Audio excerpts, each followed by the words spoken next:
Hello friends, स्वागत है आपका हमारे यूट्यूब चैनल परफेक्ट नॉलेज में। देखिए, हमने 3 चैप्टर भौतिक विज्ञान के पढ़ा दिए थे। आज चैप्टर नंबर 4 पढ़ेंगे।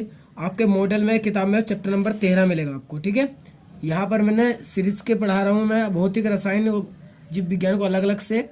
तो ये हमारा चैप्टर नंबर 4 है ना। चलिए, तो देखिए चैप्टर का नाम क्या है, विद्युत धारा के चुंबकीय प्रभाव। यानी कि विद्युत धारा के चुंबकीय प्रभाव पढ़ेंगे। तो पहली हेडिंग ही विद्युत धारा का चुंबकीय प्रभाव है। ठीक है, क्या होता है वो देख लीजिए, पूछ लेते हैं कभी कभी। जब किसी चालक में विद्युत धारा प्रवाहित की जाती है तो उसके परितः चुंबकीय क्षेत्र उत्पन्न हो जाता है। इस घटना को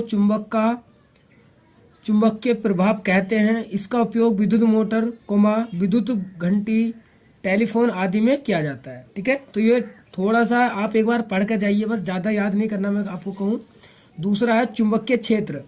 किसी चुंबक के चारों ओर का वह क्षेत्र, किसी चुंबक के चारों ओर का वह क्षेत्र जिसमें चुंबक के प्रभाव का अनुभव किया जा सके, चुंबक के क्षेत्र कहलाता है। यानी कि चुंबक आपने देखी होगी, उसके चारों ओर का जो क्षेत्र है, जहाँ पर वो उसके चारों ओर का वह क्षेत्र जिसमें चुंबक के प्रभाव का अनुभव कर सके, वही क्या होता है, चुंबकीय क्षेत्र होता है। ठीक है, वेरी इंपॉर्टेंट जो टॉपिक है वो ये वाला है, मैं जो अब आपको दिखा रहा हूँ। वेरी वेरी इंपॉर्टेंट, आपको करना ही करना। फ्लेमिंग का बाम हस्त नियम या अथवा चुंबकीय क्षेत्र के लंबवत स्थित धारावाही चालक पर लगने वाले बल की दिशा ज्ञात करने के लिए नियम का सचित्र वर्णन कीजिए, उल्लेख कीजिए। ठीक है, ये वर्णन कीजिए, ऐसे भी आ सकता है। तो देखिए मेन चीज क्या है, चुंबकीय क्षेत्र के अगर लंबवत स्थिति आ जाए ना, तो लंबवत में ध्यान रखना हमारा बाएं हाथ का नियम है। कौन से नियम का? बाएं हाथ का नियम। ठीक है, चलिए तो देखिए क्या होता है बाएं हाथ का नियम, वो देख लीजिए। यदि हम अपने बाएं हाथ का अंगूठा तथा उसके पास वाली दोनों उंगलियों को इस प्रकार फैलाएं कि, देखिए हमारा ये बायां हाथ है, बाएं हाथ की उंगलियों को और अंगूठे को इस प्रकार फैलाएं। कैसे? इस तरीके से आपको दिखाई दे रहा हो, इस प्रकार फैलाएं कि देखिए इस तरीके से। चलिए आगे देखिए कि तीनों परस्पर लंबवत हों। तीनों परस्पर कैसे हों? लंबवत हों। तब यदि अंगूठे के पास वाली उंगली, यानी कि अंगूठे के पास वाली उंगली कौन सी? ये वाली। ठीक है, अंगूठे के पास वाली उंगली दर्जनी बोलते हैं इसे, चुंबकीय क्षेत्र की दिशा तथा दूसरी उंगली यानी कि मध्यमा, मध्यमा मतलब ये बीच वाली मध्यमा विद्युत धारा की दिशा को प्रदर्शित करे तो अंगूठा चालक पर लगने वाले बल की दिशा, देखिए यहाँ पर थोड़ा दिखाई नहीं दे रहा था, प्रदर्शित करे तो अंगूठा चालक पर लगने वाले बल की दिशा बताएगा। ठीक है, अंगूठा जो होगा किसकी दिशा बताएगा? बल की दिशा। ठीक है, इसका चित्र मैंने नहीं बनाया है। ठीक है, आप थोड़ा बना के देख लेंगे, यहाँ पर दिया है ये वाला। देखिए ये है, इस प्रकार फैलाएं कि देखिए ये वाली जो उंगली है ये चुंबकीय क्षेत्र की दिशा बता रही है। किसकी दिशा बता रही है? चुंबकीय क्षेत्र की। ये जो उंगली है ये धारा की दिशा बता रही है। ये जो अंगूठा है बल बता रहा है, फोर्स बता रहा है। ठीक है, क्या बता रहा है? फोर्स। तो इस तरीके से चित्र भी आप एक बार बना के देख लीजिए। ठीक है, इस पे मैंने नहीं बनाया, देखिए टाइम कम है, मैं भी नोट्स आपके लिए हाथों हाथ तैयार कर रहा हूँ। ठीक है, तो इसलिए ये नहीं बनाया मैंने। ठीक है, चलिए नेक्स्ट देखते हैं। चलिए तो नेक्स्ट आता है मेरा, देखिए धारावाही चालक द्वारा उत्पन्न चुंबकीय क्षेत्र की दिशा किस नियम द्वारा ज्ञात की जाती है, उस नियम को स्पष्ट कीजिए। ठीक है, अथवा दाएं हाथ के अंगूठे का नियम लिखिए।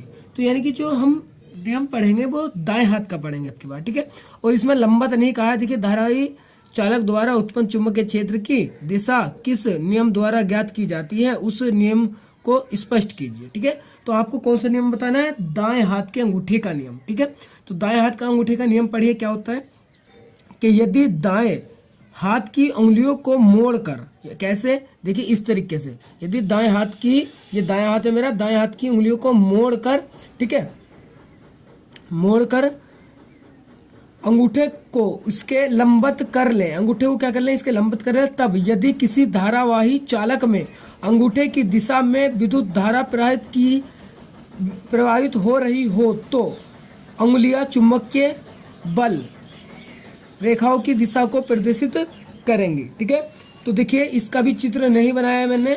आप अगर इसका चित्र आए तो ये बनाएंगे, इस तरीके से इसका चित्र बनेगा। थोड़ा सा उंगलियों को इस तरीके से मोड़ लेंगे, अंगूठे को। ठीक है, तो ये जो उंगलियां हैं ये क्या है? देखिए इस तरीके से अंगूठा, तो ये जो उंगलियां हैं क्या करेंगे? धारा की दिशा और चुंबकीय बल रेखाओं की दिशा बताएंगे, चुंबकीय बल रेखाओं की दिशा बताएंगे, ठीक है। इस तरीके से देखिए आपको चक्कर दिखाया है ये, आप थोड़ा बना के देख लेंगे। ये नहीं आपको अच्छा चित्र बनाना है, जैसा बने वैसा बना देंगे चल जाएगा, ठीक है। इस तरीके से आप कर लेंगे, ठीक है। चलिए तो देखिए नेक्स्ट टॉपिक देखते हैं। तो देखिए नेक्स्ट टॉपिक है मेरा विद्युत मोटर। देखिए विद्युत मोटर को मैंने नोट्स में नहीं ड्रॉ करा है, क्योंकि इतना ऐसा नहीं है कि आप इसे कैसे लिख दीजिए, है ना। तो विद्युत मोटर जो है उसका देखिए क्वेश्चन कैसा आएगा वो देख लीजिए पहले। विद्युत मोटर का नामांकित आरेख खींचिए, इसका सिद्धांत तथा कार्यविधि स्पष्ट कीजिए, विद्युत मोटर में विभक्त बल्ले का क्या महत्व है। इस तरीके से सारे क्वेश्चन पढ़ लेंगे मॉडल से ही आप अपने। वेरी वेरी इंपॉर्टेंट है, मैंने बस इसलिए बताने के लिए करा, ठीक है। और दूसरे बस विद्युत मोटर का ये याद रखिए, विद्युत मोटर करती क्या है। तो देखिए विद्युत मोटर एक ऐसा साधन है जो विद्युत ऊर्जा को यांत्रिक ऊर्जा में बदलता है। किसको? विद्युत ऊर्जा को यांत्रिक ऊर्जा में। इसका सिद्धांत आप पढ़ के जाइए, बस मैं ये नहीं कह रहा आपको रट्टा मारना है, पढ़ के जाइए, ठीक है। आगे आगे क्या है देखिए, मेन चीज़ है इसका चित्र। आप इसका चित्र जरूर पढ़ लीजिए, मैं आपको कहूँगा आप इसका चित्र जरूर पढ़ लीजिए। ये चित्र मेन है विद्युत मोटर का, ठीक है। 3 है ये, आपको पता होगा, विद्युत मोटर है, विद्युत जनित्र है और दिष्ट धारा जनित्र है। तो ये 3 चीजें हैं, 3 चीजों में आपको चित्र पढ़ना है। और चित्र भी सेम है, चित्र भी क्या है, सेम है, इतना अलग अलग नहीं है। बस ये ऊपर का तो सेम है, सब में थोड़ा सा ये बदलेगा, ठीक है। तो आपको बस चित्र याद रखना है और ध्यान रखना है मोटर में है तो मोटर कैसा है, विभक्त बल्ले है, आर्मेचर है, ये नाम याद कर लेंगे और यही हेडिंग बनानी है। देखिए क्षेत्र चुंबक, ये रहा क्षेत्र चुंबक। तो क्षेत्र चुंबक क्या है, यह एक शक्तिशाली स्थायी चुंबक है जिसके ध्रुव खंड N और N/S है, ठीक है। इतनी इसमें याद कर लेंगे, बस याद भी नहीं करेंगे तो ध्यान रखेंगे। एक जगह कर लीजिए, आप विद्युत मोटर कर लीजिए, आपके सारे तीनों क्वेश्चन तैयार हो जाएंगे। कोई सा भी आप अच्छे से कर पाएंगे, कोई सा भी हो जाए, ठीक है। तो देखिए इस तरीके से ये अमेचर दूसरी हेडिंग डाली, इसके बारे में लिख दिया कि यह तांबे के तार के अनेक फेरों वाली एक आयताकार कुंडली ABCD होती है, जो कच्चे लोहे की करोड़ पर तांबे के तार के पृथक फेरे लपेट कर बनाई जाती है। यह चुंबक के ध्रुवों NS के बीच घूमती है, ठीक है। इसमें जो इसकी भाषा है वो भी आसान है, ठीक है। अगर मैं लिखता भी तो मैं भी यही लिखता, ठीक है। आप एक बार देख लेंगे, फिर विभक्त बल्ले ये पढ़ लेंगे, फिर ब्रूस पढ़ लेंगे और उसकी कार्यविधि पढ़ लेंगे, ठीक है। और विभक्त बल्ले का महत्व, ये हेडिंग आप बना के बोर्ड में कर आएंगे, आपका क्वेश्चन राइट हो जाएगा, ठीक है। तो ये था हमारा वैद्युत मोटर, आप कर लेंगे। अब वैद्युत मोटर जैसे करी आपने, अगला क्वेश्चन अपना आप ही हो गया। कौन सा? देखिए नामांकित आरेख खींचकर किसी विद्युत जनित्र का सिद्धांत एवं तथा कार्यविधि स्पष्ट कीजिए। इसमें ब्रूस का क्या कार्य है, ब्रूस को पूछा है, या प्रत्यावर्ती धारा डायनोमा। इसका नाम ध्यान रखना, प्रत्यावर्ती धारा डायनोमा है, या जनित्र भी इसे ही बोला जाता है, ठीक है, ध्यान रखेंगे। ये डायनोमा भी इसे ही बोला जाता है, डायनोमा, ठीक है। चलिए देखिए क्या होता है डायनोमा, उसके पहले वो देखते हैं। प्रत्यावर्ती धारा डायनोमा एक ऐसा यंत्र है जो यांत्रिक ऊर्जा को विद्युत ऊर्जा में बदलता है, जो यांत्रिक ऊर्जा में क्या में बदलता है, विद्युत ऊर्जा में, ठीक है। इसका सिद्धांत पढ़ लेंगे, आपको पढ़ना ही है, ऐसा नहीं मैं कह रहा हूँ रट्टा मारना, बस पढ़ना है, ठीक है। पढ़ के आप इसके बारे में लिख देंगे बना के। देखिए फिर उसकी आती है इसकी संरचना, ठीक है। इसकी आती है संरचना में आपको पता, क्षेत्र चुंबक जो यहाँ है वही पीछे है, आर्मेचर जो यहाँ पढ़ा है वही पीछे पढ़ा है हमने। इसमें उसमें हमने क्या पढ़ा था, विभक्त बल्ले, इसमें सर्पी बल्ले, बस इतना है। सर्पी बल्लियां पढ़ लेंगे एक बार।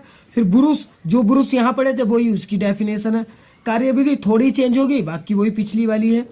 ब्रूस का कार्य महत्व भी लिख रखा, ठीक है। आप इसमें से बस आपको पता है कि चित्र को पढ़ना है, मेन चीज चित्र है। चित्र में देखिए इसमें आपको दिखाई दे रहा होगा, इसमें इस तरीके से घुमाव है और इसमें ऐसा नहीं है, इसमें सीधा है, इसमें सीधा है और इस तरीके से ही है, ठीक है। यहाँ एक बाह्य परिपत्र है, ठीक है। इस तरीके से ये चीजें हो रही हैं। बाकी देखो ऊपर का बिल्कुल सेम है, ऊपर का बिल्कुल सेम था इसमें भी, ठीक है। तो ये मेरा क्वेश्चन, ये भी मैं मानता हूँ आप ध्यान से पढ़ लेंगे, बस चित्र अच्छे से बनाना आना चाहिए। मैं बार बार चित्र को क्यों कह रहा हूँ, क्योंकि चित्र के नंबर है बोर्ड में, ठीक है। चलिए नेक्स्ट क्वेश्चन देखिए, इसी का ही, इन तीनों में से एक जरूर आएगा, ये मैं आपको अच्छे अनुभव के साथ बता रहा हूँ, ठीक है। क्योंकि मैंने पेपर उठाए हैं प्रीवियस ईयर के, यानी कि पहले के, तो उसमें हर जगह इसमें तीनों में से एक क्वेश्चन देखने को मिला है।